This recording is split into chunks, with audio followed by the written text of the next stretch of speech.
por Luis Frías Sandoval, que se llama Altivo Indio. Eso era donde nosotros lo cantamos, porque yo fui parte de eso, del coro, y fuimos a Puerto Rico, fuimos a Venezuela, fuimos a Colombia, fuimos a Ecuador y fuimos a Chile, y en Chile ganamos el primer festival para la canción universitaria latinoamericana. Y cuando nosotros cantamos esa cantata campesina, Altivo Indio, eso se estremeció ahí.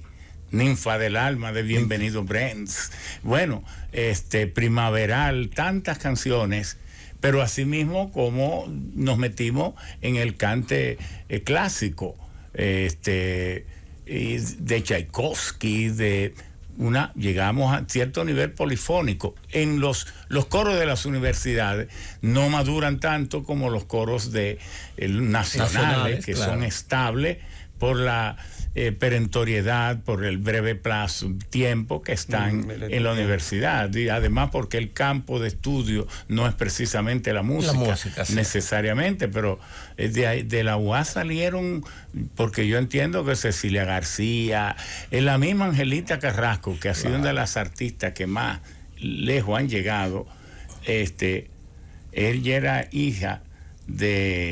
sobrina de Blas Carrasco, que tenía la Cueva Colonial, sí, y entonces su papá tenía la Academia Salvador Esturla, de ahí de la Independencia, y entonces ella, Charito, su hermana, servían como que de otra peña coral, porque nosotros nos salíamos de ahí. Es decir, que esos artistas, Rina Ramírez, muchos nacieron también de la UAS. Así es.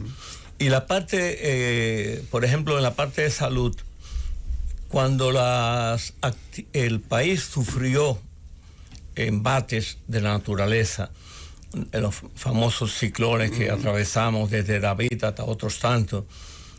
No, pero mucho antes de David. Yo recuerdo que yo entraba a la universidad y Amiro Pérez Mera, que era epidemiólogo y profesor, no ministro, no mucho antes. Yo era un niño, yo tenía 18 años. Me ve él que yo voy cruzando. Había venido el huracán Flora y había devastado a esos lugares, Juancho y de Barahona y todos esos lugares por ahí, Enriquillo, y no había quien auxiliara porque el gobierno era un poco indolente. Entonces la UAS decidió enviar 1,000 estudiantes en 20 autobuses y un equipo médico. A lo mejor no fuimos los 1,000, pero fuimos como, a final de cuentas, se rotaban, pero fuimos como 700. Sí. Y entonces Amiro Pérez estaba responsabilizado como gran médico de esa operación. Y entonces él me llamó, ven acá, mijo. Mira, yo necesito un buen administrador. Yo no sé por qué él se le ocurrió eso. Digo que la UAS me manda, pero solo me manda con 20,000 pesos. Y yo no puedo estar dedicándome a controlar esos 20,000 pesos. Yo quiero que tú vengas conmigo, vete a tu casa, ven aquí para que tú administres esos 20,000 pesos. Nosotros nos fuimos para allá. Sí. Y fue mucha la gente que llenamos los hospitales porque alquilamos esa guaguita y los muchachos se metían en los ranchos donde no había ido ninguna autoridad y sacábamos los heridos, gente que hubiera muerto si la UAS no hubiera hecho ese salvamento médico tan oportuno. Eso fue en 1968. Ya. Sí. Bueno, ya que mencionas ese episodio, yo quiero decir que en mi carrera como médico fue la primera vez que yo pude ver gusanos en un ser humano. ¿Cómo? Es decir, que el ciclón, el huracán, en un campo tumbó un árbol y el campesino estaba debajo del árbol cubriéndose y le cayó una rama encima, le fracturó las 2 piernas y él en un campo, es decir, no había nada a su alrededor, y entonces nadie le auxilió y pasaron los días y el hombre vivo ahí sin comer ni beber y con las 2 piernas atrapadas en un tronco y rotas.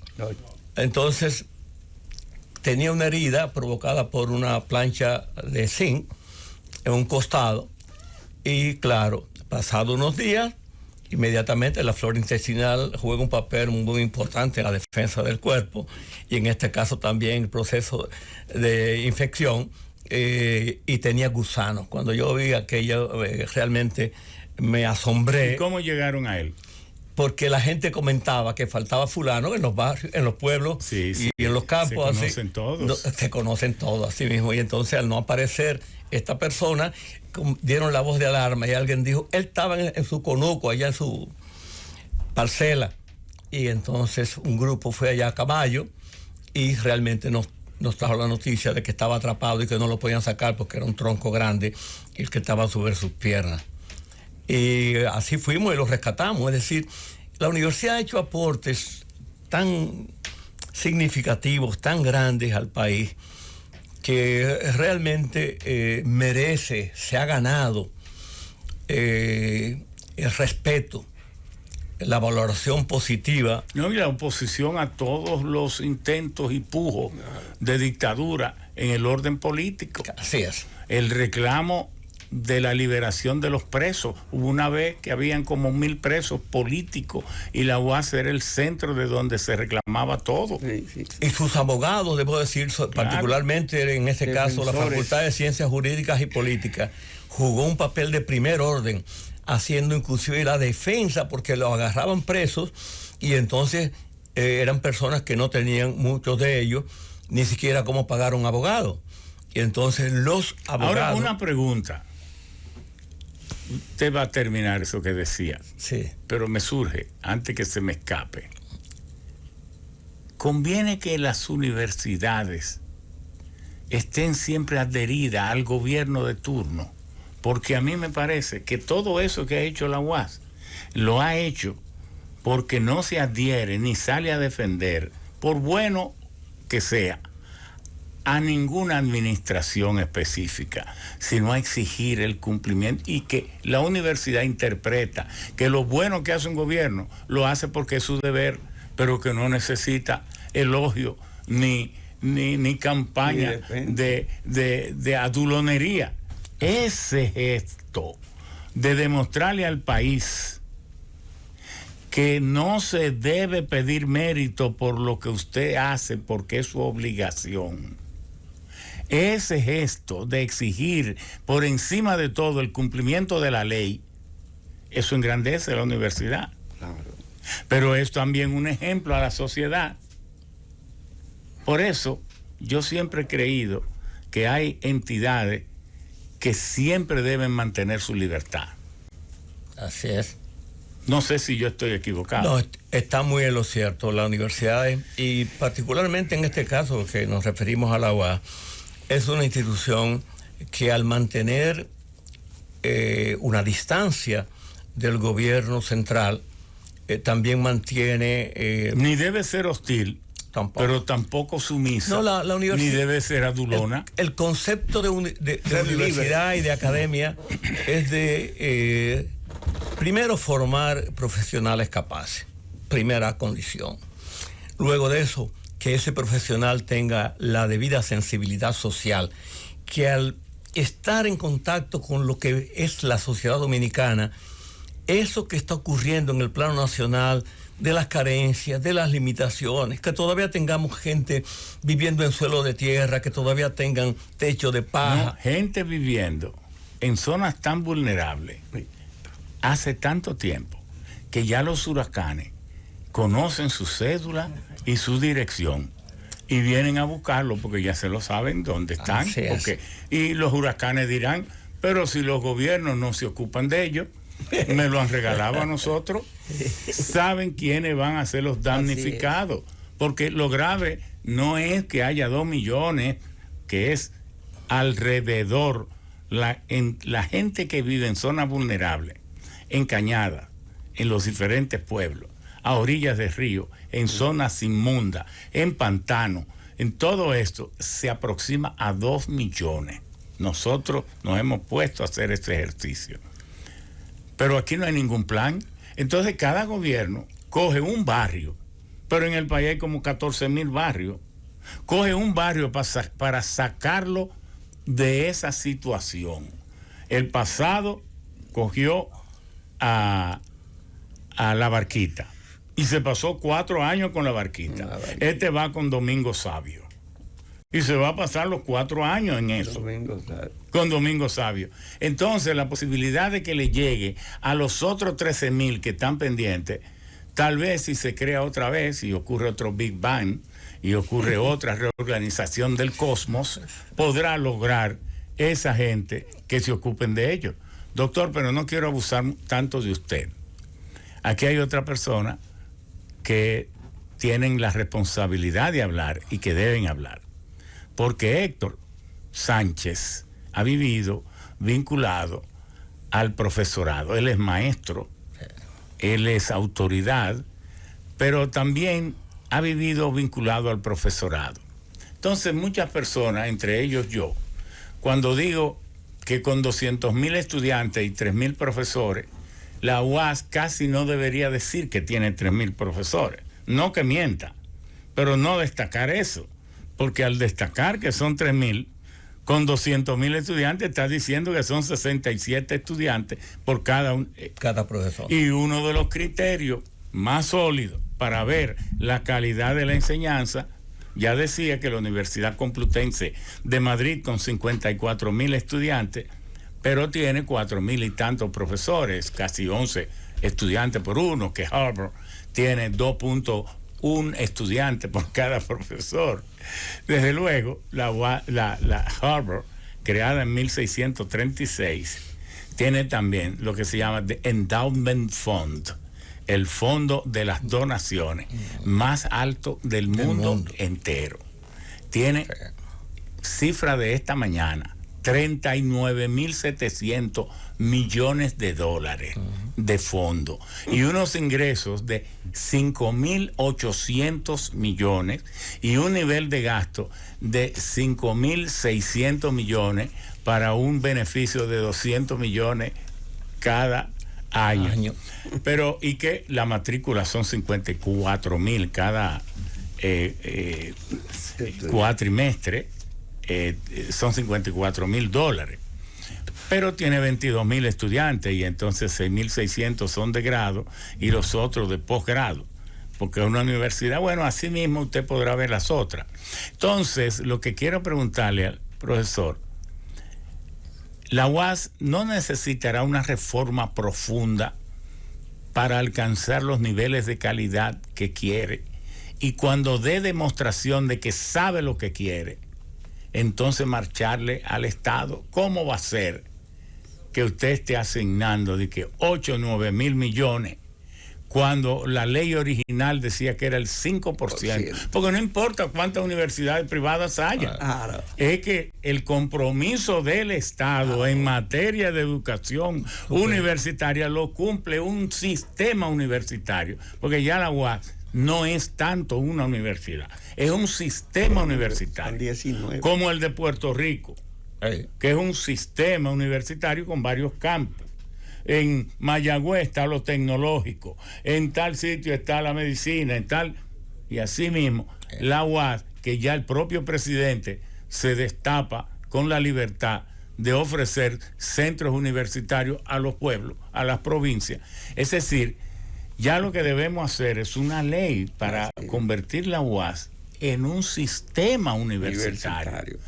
Pero eso nos va a calificar para pedir que no son 3,000 estudiantes, que profesores que tenemos que tener. La UAS, cuando menos, debe tener 10,000. Entonces, si hay un centro donde se debe estar ofreciendo puestos de trabajo calificados, es la UAS.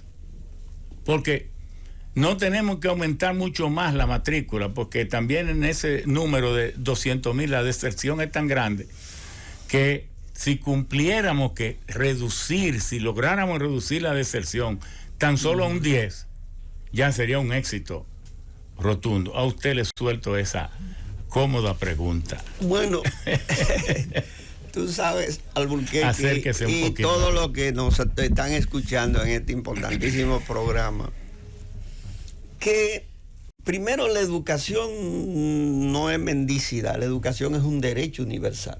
Todo ser humano tiene derecho de recibir Repita eso, porque la educación es lo primero que tenemos que meterle al pueblo dominicano y a los gobernantes. La educación no es una petición gratuita, no es una mendicidad, no es algo que tú vas a recibir porque quienes gobiernan quieren darla. Es un derecho universal del ser humano por naturaleza. Y constitucional. Está llamado a conocer cuántas cosas están en el medio donde nace. Por tanto, está llamado a educarse, porque es la única forma de poder actuar creativa y productivamente desde el punto de vista de su naturaleza social. No hay otra. Entonces, tú no puedes... Queremos avisarle a la profesora Saiter, que va a entrar por Zoom, que ya, entonces, vamos a ver, parece que no va a poder entrar, y otros amigos que habían prometido que iban a conectarse por Zoom, si pueden, que lo hagan, este es el momento.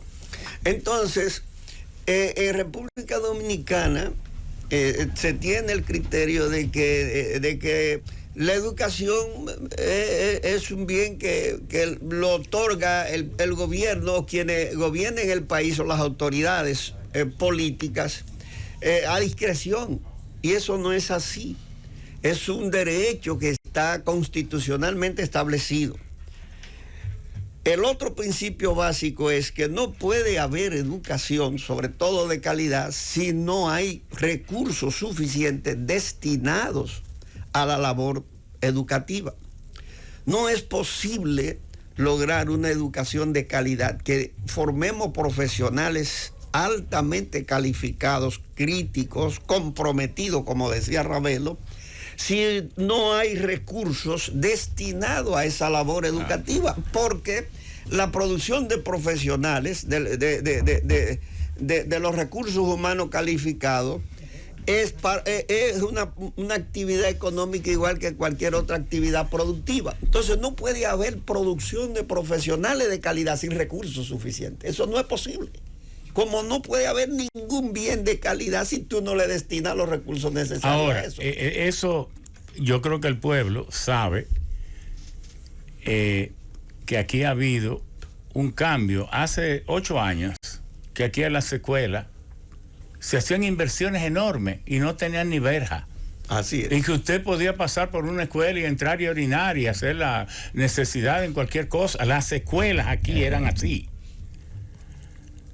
Nosotros teníamos viviendo en el Simón Bolívar, entramos a la escuela Colombia cuando nos daba la gana, sin ninguna protesta, a la escuela Haití, la escuela España, la escuela, un desastre.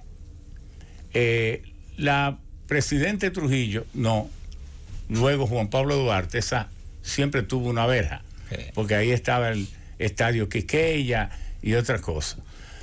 Pero aquí se sabe que el haber librado esa lucha y tener éxito del 4% ha ido colocando ya la educación, que a los niños aquí ahora se les valora más. Claro. Porque el sentir que tenemos la responsabilidad de alimentarlo, aunque no haya clase, y sentir que la escuela es un templo y una protección y un lugar común de respeto para toda la sociedad, eso tiene un valor enorme. Es fundamental. Pero entonces en la UAS queremos los mejores profesionales sin dinero, sin recursos. Pero también la UAS tiene que demostrar que puede aportar en ese sentido, para que no se vea que solo es pedir, sino también dar. Yo pienso que la revolución de búsqueda de la calidad debe salir de la propia UAS, porque si no va a ser impuesta, porque la sociedad no va a tolerar más mediocridad, no lo tolera de alguna manera. ¿Cómo está la universidad, la sociedad buscando esas cosas? Con las otras universidades, que aunque sean carísimas, la gente se va a estudiar ahí. Tan pronto la UAS de signo de más calidad, va a pasar lo que está pasando con la escuela pública, que ahora están dejando los colegios sin estudiantes. Ese salto que está ocurriendo en la escuela primaria y secundaria tiene que darse en la universidad, y también que la universidad contribuya a educar la sociedad y los gobernantes en el sentido de que lo más importante no es la educación superior, sino la educación media. Porque es que un ingeniero con 5 excelentes maestros constructores le dirige a usted la construcción de 10,000 viviendas. Así es. Pero un médico con excelentes enfermeras, el ser enfermero en Estados Unidos, en Europa, es casi una distinción. Pero una distinción y se requiere una calificación para hacerlo. Entonces nosotros, la UAS va a recibir esa presión de la sociedad. La va a recibir y la está sintiendo. Pero eso es bueno. Entonces, por eso que le estamos haciendo este homenaje al movimiento renovador del 25 de septiembre de 1965. A ver si prohijamos el nacimiento de otro movimiento renovador de la calidad. Es tiempo de que, como todo tiene que ser mejorado, todo tiene que ser cambiado. ¿Por qué Putin se ha convertido en un problema para Occidente? La tecnología. Porque Putin, hay algo que no se ha dicho aquí. Independientemente de que usted, que solo está escuchando una sola fuente de información que es contraria a Putin y a Rusia, eso lo sabemos aquí en Occidente, y no queremos opinar sobre eso, pues no tenemos por qué decir que uno es bueno y otro es malo, sino analizar las situaciones.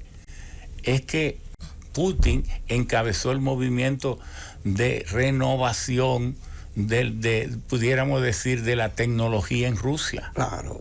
Convirtió a un país, le aplicaron tantas sanciones desde hace 12 años, que entonces convirtió a Rusia en una potencia agrícola. Uh-huh. No quieren ni vendernos estos granos o los tenemos que comprar, entonces vamos a convertirnos en una potencia agrícola, que nunca lo había sido, ni siquiera cuando la revolución. Sí. Y ahora Rusia era un gran exportador. En el mundo minero, que es un mundo que uno más o menos conoce, sabe que la producción de automóviles en el mundo entero, en Estados Unidos y en Europa, se paralizó prácticamente. ¿Por qué? Porque ya los autos modernos no pueden construirse sin el convertidor catalítico. Y el convertidor catalítico necesita de paladio, necesita de cromo, necesita de torio, necesita de oro y necesita de plata. ¿Por qué? Porque los gases que salen de los cilindros del motor, entonces entran a lo que llaman del manifold, que es el espacio común a la salida. Desde esos gases salen como a 550 grados centígrados. Si eso se lanzara a la atmósfera, fueron terribles. Pero entonces entra al convertidor catalítico. El convertidor catalítico, por una parte, tiene como lo dice, catalizador de oro y de torio para los componentes contaminantes vinculados al azufre. Pero como hay un retorno, entonces en el otro lado tiene unos catalizadores de paladio y todo esto para los contaminantes vinculados al nitrógeno, al óxido nitroso, al óxido nítrico. Al pasar por ahí, entonces se elimina el 90-95% de la contaminación. Entonces, los fabricantes no querían producir autos sin paladio, porque Rusia produce el 80% del paladio del mundo entero. Y entonces, como había problemas, entonces, pero ¿cómo Putin logró la construcción del Nord Stream 1, que está en operación desde el 2012 y que está suministrando 43 millones de metros cúbicos de gas natural todos los días?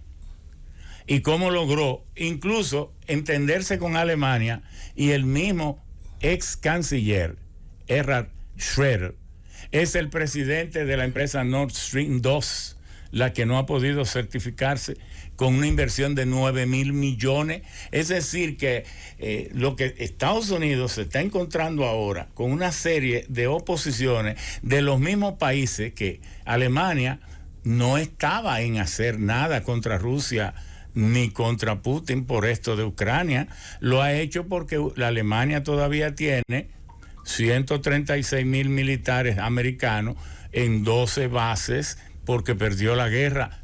Alemania está ocupada y entonces fue una orden que le dieron. Pero está ocupada también Italia, claro, con 96,000, que tiene como 7 o 9 bases, algunas la habían cerrado. También fue una orden que le dieron. Entonces, ¿qué quiere decir esto? Que esa renovación que alcanzó las universidades rusas también, que algunas estaban durante la URSS muy desmejoradas, ha renovado el pensamiento y la producción de Rusia. Claro. Y cómo este país se está ahora mismo enfrentando, porque si ellos entendieran que esa guerra lo estuviera aniquilando, hubieran cambiado, porque nadie busca la aniquilación de una vez. Claro. Si ellos la han continuado es porque saben que pueden resistir a las sanciones que les han impuesto. Claro. Un razonamiento lógico. Claro. Elemental. Entonces... Y la van a ganar. Oye bien, y la van a ganar, ¿eh? Porque eso, el mundo no aguanta eso mucho tiempo. No lo aguanta, no, es que, económicamente. Es que Europa, no lo aguanta. Europa, sí. Digamos por qué. El por qué es que Europa, los 27 países de la Unión Europea, dependen en un 45% de la energía. Claro. No solo del gas, del carbón y del petróleo. Claro. Del gas en un 60%. Y comprarse en Estados Unidos no es negocio. No es que no es negocio. Ni es posible. Que no es posible. Esa es la palabra, no es posible. Oiga, el gas natural que cruza por los gasoductos del mundo, claro, es el mismo gas que nos viene aquí. Pero República Dominicana nunca pudo conectarse a ningún gasoducto del mundo. ¿Por qué? Porque es una isla. Claro. Entonces, ¿qué pasa? Solo ha podido transportarse gas natural por barco cuando se logró la licuefacción del gas natural, que eso solo se pudo lograr después de los avances enormes que tuvo las investigaciones espaciales, que se creó lo que se llama la criogenia. Y la criogenia es la tecnología que estudia el comportamiento de los materiales a temperaturas extremadamente bajas. Entonces, el gas natural se ha podido licuar gracias a que se enfría a menos 162 grados y luego con una simple 2-3 atmósferas de presión se licúa. Ahora bien, ¿qué significa eso? Que metemos 600 galones de gas de ese que cursa por los gasoductos a presión casi atmosférica, un poquito, 1440 PSI, es que aquí están los muchachos que son ingenieros, está Nico Medici, que es doctor en ingeniería en eficiencia energética de la Universidad del País Vasco, y está también Gabriel Juan de los Santos, de Dios, perdón. Como quieras, tú quieres estar entre los santos, por ahí, que es ingeniero químico, pero también es politólogo, y uno de los muchachos, bueno, los dos son muy brillantes. Entonces, así es que se ha podido meter 600 galones de ese gas en un solo galón. Entonces, por eso es que la densidad calorífica del gas, cuando es líquido, se puede meter en un barco, y entonces en un barco también criogénico se traslada para descargarlo en una planta también criogénica. ¿Dónde está esa planta construida ahora? No, entonces Europa no puede cortar ese suministro de gas, porque el otro no le va a llegar ni en 8 años. Así es. Construir 30 o 25 o 40 plantas en Estados Unidos. Construir barcos metaneros, porque solo hay 170 barcos metaneros en el mundo entero. Entonces, y están comprometidos los que están. Entonces habría que construir unos 20 o 30 o 40 barcos enormes, metaneros, y entonces construir las plantas allá en esos países. Conclusión, ahora es que Rusia está vendiendo mucho gas. ¿Por qué? Porque esos países están ahora, por la crisis, reconstruyendo sus reservas. ¿Y qué significa eso? Comprar mucho más para guardarlo. Claro. Y le están comprando más petróleo, más carbón y más gas. Oiga, qué sobre todo ante la incertidumbre de la crisis. En una guerra que es obvio que Occidente se ha dado a la tarea o se ha preparado de presentarle al mundo como una guerra cruel. Miren, un solo muerto es demasiado. Un solo muerto es demasiado. Así es. Pero nosotros como país pequeño no tenemos vela en ese entierro y tampoco tenemos que ponernos tan militantes ni de un lado ni de otro, porque ese no es nuestro pleito. Lo que tenemos que exigir es cese a la guerra y que haya paz y repudiar la violencia. Sí, que no aquí entendamos. Tenemos, Héctor, este muchacho, Ero, es cantautor, él es de Santiago, pero tiene un talento y tiene un libro de poesía bellísimo, pero que él acompaña sus versos con su guitarra y su arte. Y hoy, 24 de abril, rindiéndole homenaje a la Revolución de Abril, pero también al movimiento renovador del 25 de septiembre de 1965, que nos creó, que nos regaló esta UAS que tenemos y que debemos mejorar. Entonces nosotros quisiéramos que tú, que tienes una canción, que es una canción a la reforma, como tú ves la reforma en el mundo de hoy. Vamos a la pausa y luego tú entonces nos entretendrás con la calidad de tu voz y la sapiencia de tu composición.